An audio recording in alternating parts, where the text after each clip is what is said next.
साहिर साहब का एक बहुत मशहूर शेर है कि वो कहते हैं कि कभी खुद पे तो कभी हालात पे रोना आया, कभी खुद पे तो कभी हालात पे रोना आया, बात निकली तो हर एक बात पे रोना आया। नमस्कार, मेरा नाम है प्रदीप चौहान। बात समझनी है तो पूरी सुननी होगी। H1B, GST, अमेरिकी टैरिफ, वोट चोरी, अडानी, अर्थव्यवस्था, चुनावी बॉन्ड, कृषि कानून, कोविड-19, नोटबंदी। जी हाँ, घबराइए मत, ये सब वो मुद्दे नहीं है जिस पर मैं आज वीडियो बनाने वाला हूँ। दरअसल ये सब वो चंद विषय हैं जिन पर राहुल गांधी की कही बातें सच निकली है। आज इसका जिक्र मैंने इसलिए किया कि आज एक और बात राहुल गांधी की सही निकली, जब प्रधानमंत्री के निकटतम दोस्त डोनाल्ड ट्रंप ने एक बार फिर उनको ऐसा झटका दिया कि लोगों को राहुल गांधी का 2017 का वही गोदी ए नई का ये बयान याद आ गया, जहां राहुल गांधी ने ट्वीट किया था कि प्रधानमंत्री मोदी H1B वीजा इशू जो है यूएस प्रेसिडेंट डोनाल्ड ट्रंप के साथ ठीक से नहीं उठा रहे हैं, भारत ने कमजोर प्रधानमंत्री को चुना है। उस वक्त राहुल गांधी की बहुत जो है वो अंधभक्तों ने फजीयत की थी कि देखिए देश के खिलाफ काम कर रहे हैं। आज राहुल गांधी का वही बयान लोगों को याद आ रहा है। क्योंकि डोनाल्ड ट्रंप ने H1B वीजा जो भारतीयों को मिलता है वहां पर सबसे ज्यादा 71% H1B वीजा को लेने वाले जो है वो अमेरिका में भारतीय है, जो वर्किंग काम करने के लिए वहां वीजा मिलता है। 71% से ज्यादा। उसकी फीस बढ़ाकर तकरीबन 88 से 90 लाख कर दी, 88 लाख से ऊपर कर दी। यानी आपको हर साल H1B वीजा लेने के लिए 88 लाख कम से कम देने पड़ेंगे। तो लोगों को राहुल गांधी के ट्वीट के साथ साथ मोदी जी का ये बयान भी याद आ गया। आप में से बहुत से लोगों की H1B वीजा के रिन्यू को लेकर भी लंबे अरसे से एक डिमांड थी। अब ये निर्णय लिया गया है कि H1B वीजा को रिन्यू करने के लिए आपको अमेरिका से बाहर नहीं जाना पड़ेगा। जो राहुल गांधी ने मुद्दे उठाए हैं, जो राहुल गांधी ने सवाल उठाए हैं, उनका जवाब कोई नहीं दे रहा। ना चुनाव आयोग जवाब दे रहा, ना सरकार जवाब दे रही, ना गोदी मीडिया जवाब दे रही, लेकिन हर चीज को देश की प्रतिष्ठा के साथ जोड़ा जा रहा है। ये रोतड़ुओं की एक पूरी फौज खड़ी हो गई। अब तक तो प्रधानमंत्री पे जो सवाल उठाता था, तो प्रधानमंत्री पे सवाल उठाना मतलब भारत पे सवाल उठाना कहा जाता था, यही रोना रोते थे। आज के डेट में तो चुनाव आयोग पे सवाल उठाने को भी भारत के इज्जत के साथ जोड़ना शुरू कर दिया है।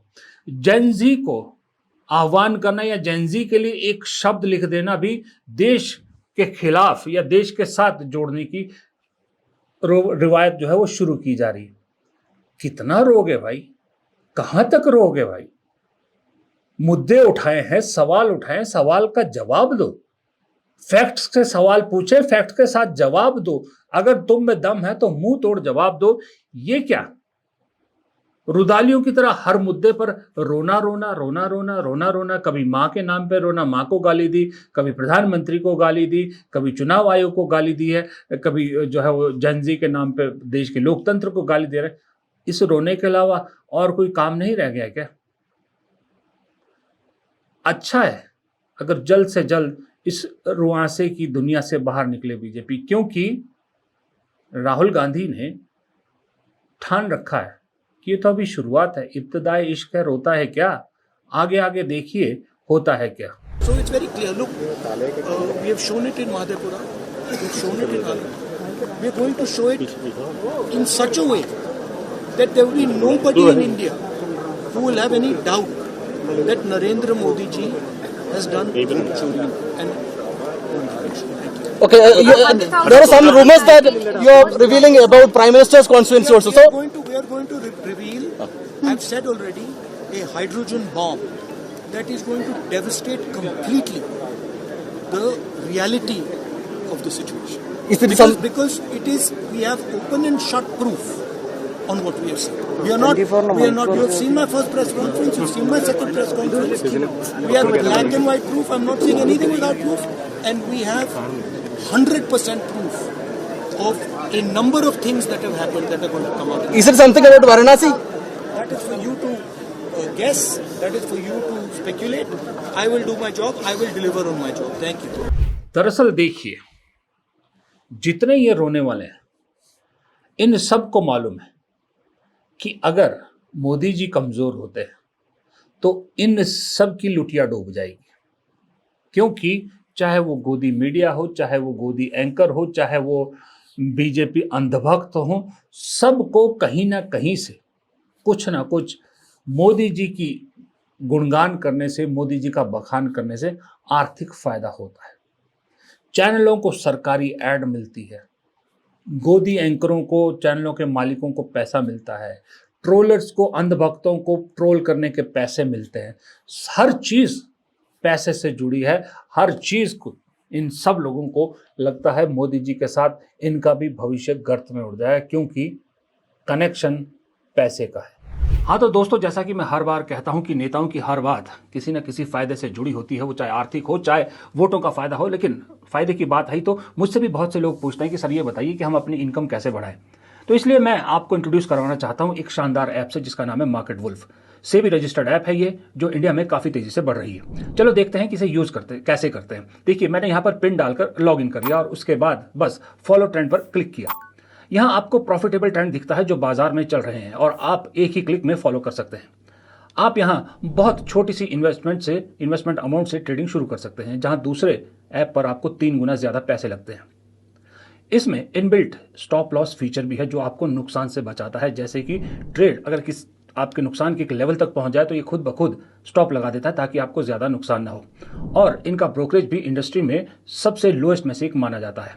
देखिए, प्रॉफिट ट्रेंड के हिसाब से किस तरह से मूव कर रहा है।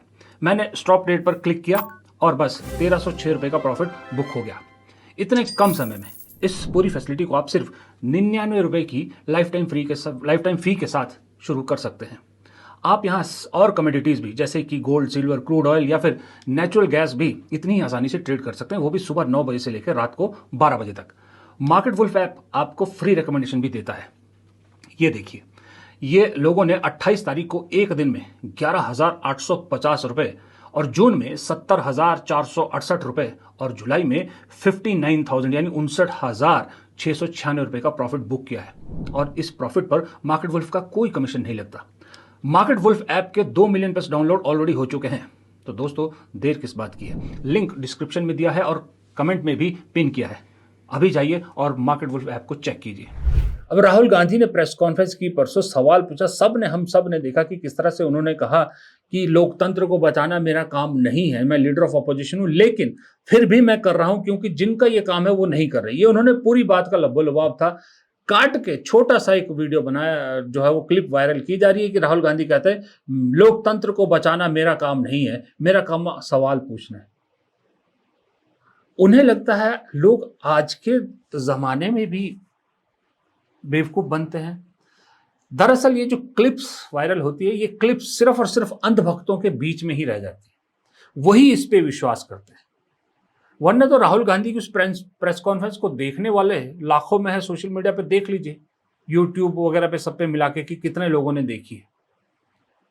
जिसने देखी है उसको पूरा सेंटेंस मालूम है, उसके बाद हम जैसे लोगों ने पूरा सेंटेंस दिखाया है। लेकिन क्लिप डाल दी जाती है और अपना रिसोर्स टाइम वेस्ट करते हैं बीजेपी वाले। अरे भाई, अंधभक्त तो वैसे ही तुम्हारे हैं, उनके लिए ये क्लिप डालने का क्या फायदा है? वो तो वैसे भी तुम्हारे साथ है। वो तो तुम कहोगे दिन है, वो कहेंगे दिन है, वो रात कहोगे रात है। लेकिन जो एक वक्त में अंधभक्त हो गए थे, अब उससे बाहर निकल रहे हैं, उन्हें फिर तुम वही 14 और 19 के बीच का जो वक्त था उसी तरह से इन्फ्लुएंस करने की कोशिश कर रहे हो। तो आपसे बड़ा कमजोर दिमाग का कोई नहीं है। रोना छोड़िए, काम पे ध्यान दीजिए। प्रधानमंत्री पे सवाल पूछे तो प्रधानमंत्री को जवाब देने दीजिए, या प्रधानमंत्री से सवाल पूछने को प्रधानमंत्री तक सीमित रखिए, उसको देश पे सवाल पूछना मत बोलिए। ईडी पर सवाल पूछते हैं तो जांच प्रक्रिया पर सवाल या देश की जांच प्रक्रिया पे सवाल उठाने से मत जोड़िए, देश की प्रतिष्ठा से मत जोड़िए। चुनाव आयोग से अगर लीडर ऑफ अपोजिशन सवाल पूछ रहा है तो चुनाव आयोग को जवाब देने के लिए कहिए, देश के लोकतंत्र को कमजोर करने की कोशिश से मत जोड़िए। देश की विदेश नीति को लेकर अगर सवाल विपक्ष पूछता है तो देश को बदनाम करने से मत जोड़िए, इसको एक सही सार्थक रूप में लीजिए और देश को सामने सच्चाई लाने के लिए सरकार पर दबाव बनाइए। लेकिन मजबूरी यह है कि इस देश में भक्त नहीं है, इस देश में अंधभक्त है। और अंधभक्तों को सिर्फ अंधभक्त कहना भी मुझे लगता है कम है। ये अंधभक्त सिर्फ अंधे नहीं है, ये कान से भी बहरे हो चुके हैं। इन्हें ना बुरा दिखता है, ना इन्हें बुरा सुनाई देता है। महात्मा गांधी के 3 बंदर थे ना जिन्हें दिखता था बुरा, ना सुनता था, ना बोलते थे। ये बोलते तो हैं, ये गांधी जी के उन 3 में से 2 बंदर बन गए जो बुरा बोलने के लिए तो कहीं नहीं रुकते, किसी का भी कैरेक्टर असैसिनेशन कर लेते हैं। लेकिन ना ये मोदी जी के खिलाफ बुरा इनको दिखता है, ना इनको बुरा सुनता है मोदी जी से सवाल। इसलिए अंधभक्त नहीं, इन्हें अंध बहरा भक्त कहना ज्यादा उचित है मेरे हिसाब से, क्योंकि यही अंधभक्त है जिन्हें आईफोन खरीदने के लिए कुछ चंद अमीर घरों के बच्चों की लाइन दिखती है तो कह देते हैं देश की इकोनॉमी देखिए बूम कर रही है। लेकिन उसी देश में ये गरीब किसानों की उससे 10 गुना ज्यादा भीड़ जो खाद के उर्वरक के लिए लाइन में खड़ी है, डंडे भी खाती है, धूप भी सहती है, बारिश भी झेलती है, ये भीड़ नहीं दिखाई देती। इन भीड़ को लेकर देश की इकोनॉमी इनको समझ में नहीं आती। तो सावन का अंधा हरा ही हरा। गोदी मीडिया, देश के अंधभक्त, इनका यही हाल है। और इनसे कुछ सवाल पूछो, इन पे कुछ कड़ा प्रहार करो जो राहुल गांधी कर रहे हैं तो ऐसे रोने लग जाते हैं जो प्रधानमंत्री ने अपनी पूरी फौज को रोना सिखा दिया। फौज मतलब वो आर्मी वाली फौज नहीं, ये जो अंधभक्तों की फौज है और ये जो गोदी मीडिया की फौज है, पूरे रोतड़ू बना के छोड़ दिए हैं। अब एक और रोने का पहलू आपको दिखाता हूं। ये देखिए, ये एक सबसे बड़ा गोदी अखबार है जिसका नाम है दैनिक जागरण, जिसके लिए अखिलेश यादव ने अपने समर्थकों से बाकायदा इस अखबार को ना खरीदने की अपील भी की है। इस कदर ये मोदी भक्ति में डूबा है। और जिस दिन मोदी जी का जन्मदिन था, मैंने आपको दिखाया था कैसे पूरा अखबार सिर्फ मोदी ऐड से भरा हुआ था। इस अखबार ने एक खबर छापी है कि देश भर में एक साथ एसआईआर होने पर हट जाएंगे 15 करोड़ मतदाताओं के नाम, लिस्ट में कौन कौन हो सकते हैं शामिल। अब इस अखबार को लेकर एक बीजेपी के जो समर्थक हैं या बीजेपी से जुड़े हुए वकील हैं, जो एसआईआर को लेकर अदालतों में जो है वो याचिकाएं दायर की है, वो देखिए वो कैसे उछल रहे हैं। भारत में लगभग 15 करोड़ फर्जी वोटर हैं। ये बात आज अखबार के फ्रंट पेज पे निकली हुई है कि 15 करोड़ लोगों का नाम कट सकता है। जब मैंने पूरे देश में एसआईआर कराने के लिए पीआईएल फाइल किया था तो मेरा अनुमान था कि लगभग 5 करोड़ फर्जी वोटर हैं, लेकिन अब अखबार के फ्रंट पेज पे निकला हुआ है कि 5 करोड़ नहीं बल्कि 15 करोड़ फर्जी वोटर हैं। ये अश्वनी उपाध्याय हैं, ये कह रहे हैं कि भारत में 15 करोड़ फर्जी वोटर हैं, कट जाएंगे 15 करोड़ फर्जी वोटर कट जाएंगे। तो मैं अश्वनी जी से एक चीज पूछना चाहता हूं कि ये रोना रोने से पहले जरा एक बार फैक्ट चेक तो कर लेते, कुछ आंकड़ों को तो देख लेते, शायद आप इतने जोश में ना आते। क्योंकि अगर आप 2014 के बाद के मैं आपको आंकड़े दिखाता हूं, सुनिए। 2014 में भारत में कुल वोटर थे, जो 2014 के चुनाव जब हुए थे, 83 करोड़ 40,82,814 इतने कुल वोटर थे जब 2014 में इलेक्शन हुए थे। 2019 में ये बढ़कर कितने हो जाते हैं? 19,50,734, यानी 5 साल में भारत में कुल वोटर बढ़े 7,78,67,920, 7,78,67,920, ये 5 साल में इतने वोटर बढ़े। फिर आप आइए 2024 में, 19 से 24 के बीच, 24 में ये वोटर हो जाते हैं जो 2019 में 91,19,50,734 थे, वो 2024 में बढ़कर हो जाते हैं 97,79,65,560, और इस दौरान 19 से 14 के बीच बढ़ते हैं 6,60,14,826 वोट। यानी 14 से लेके अगर आप 24 तक 10 साल में देखें तो तकरीबन 14 करोड़ वोट बढ़े हैं, 14 करोड़ वोट बढ़े हैं। और इन्होंने क्या दावा किया है कि इस वक्त भारत में 15 करोड़ के आसपास फर्जी वोट है। इस अखबार का दावा और इस वकील का दावा है। 14 करोड़ वोट तो इन 10 साल में ही बढ़े।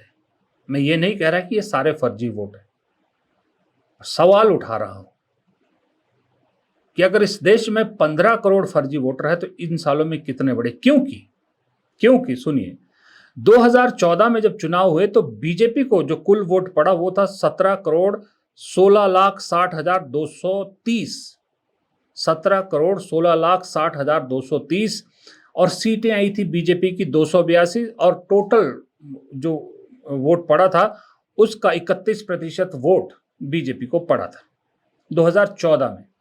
अब 2019 में बीजेपी को जो वोट पड़ा वो था 22,90,76,879, और सीटें आई 303, वोट प्रतिशत रहा 37.36%, यानी सीधा सीधा तकरीबन 6.5% का इजाफा हुआ।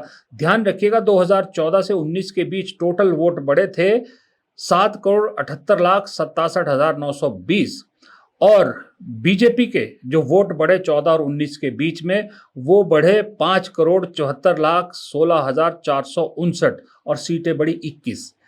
यानी जो वोट 14 से 19 के बीच पड़े 7,78,67,920, उसमें से अकेले बीजेपी को ही 5,74,16,649 वोटों का फायदा हुआ। अब सवाल तो बनता है ना, शक तो होता है ना।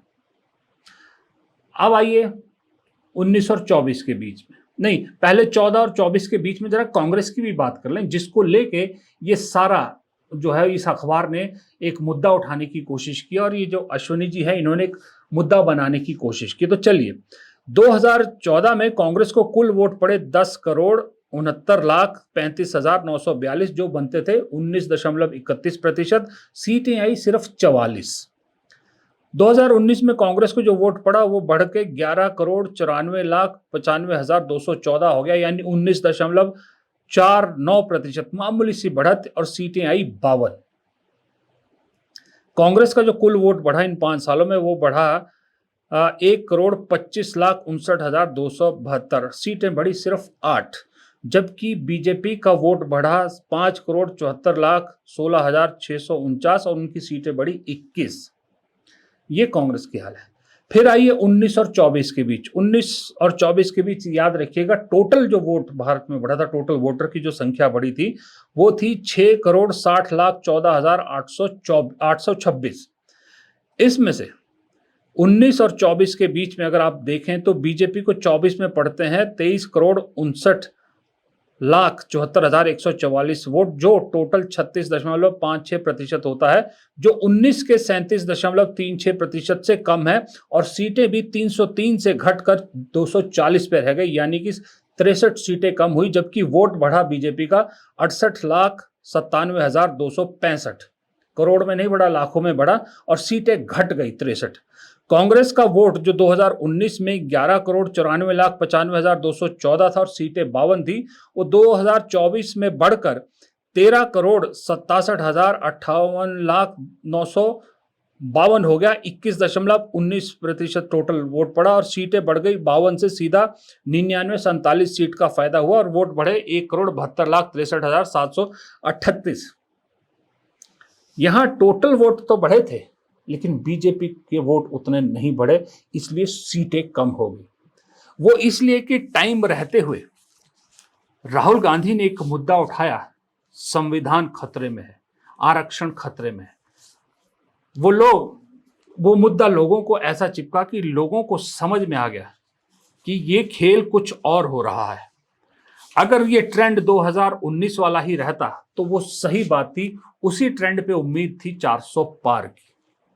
अगर राहुल गांधी वो संविधान वाला मुद्दा ना उठा पाते तो शायद 400 पार भी आपको दिखता, और जो टोटल वोट 19 और 24 के बीच में 6.5 करोड़ से ज्यादा वोट पड़ा, उसमें से 19 और 14 के बीच जैसे 5 करोड़ से ज्यादा वोट अकेले बीजेपी को पड़ा, 5.25 करोड़ उसी तरह का आपको दिखता और सीटों का नंबर कहीं ज्यादा होता। लेकिन राहुल गांधी के एक मुद्दा उठाने से वो इतना असर पड़ा कि जो ट्रेडिशनल, जो पिछले 19 में जो वोट बीजेपी को पड़ा था, वो बीजेपी से छिटक के कांग्रेस और दूसरी पार्टियों को पड़ गया।